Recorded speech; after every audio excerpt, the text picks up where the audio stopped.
बादशाह की पहेलियां। बादशाह अकबर को पहेली सुनाने और सुनने का काफी शौक था।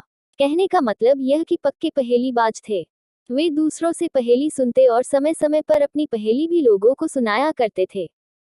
एक दिन अकबर ने बीरबल को एक नई पहेली सुनाई। ऊपर ढक्कन नीचे ढक्कन, मध्य मध्य खरबूजा, मौरा छुरी से काटे आपही, अर्थ तासु नहीं दूजा। बीरबल ने ऐसी पहेली कभी नहीं सुनी थी, इसलिए वह चकरा गया। उस पहेली का अर्थ उसकी समझ में नहीं आ रहा था।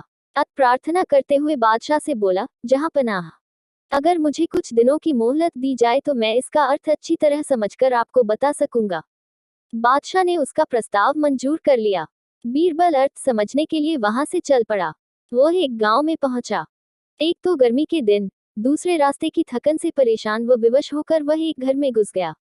घर के भीतर एक लड़की भोजन बना रही थी।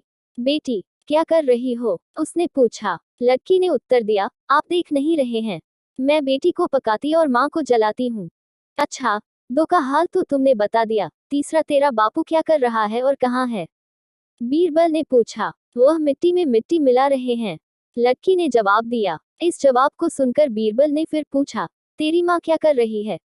एक को दो कर रही है, लड़की ने कहा। बीरबल को लड़की से ऐसी आशा नहीं थी, परंतु वह ऐसी पंडित निकली कि उसके उत्तर से वह एकदम आश्चर्यचकित रह गया। इसी बीच उसके माता पिता भी आ पहुंचे। बीरबल ने उनसे सारा समाचार कह सुनाया। लड़की का पिता बोला, मेरी लड़की ने आपको ठीक उत्तर दिया है। अरहर की दाल अरहर की सूखी लकड़ी से पक रही है।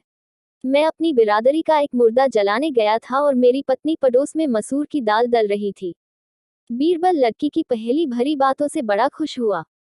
उसने सोचा, शायद यहाँ बादशाह की पहेली का भेद खुल जाए, इसलिए लड़की के पिता से उपरोक्त पहेली का अर्थ पूछा।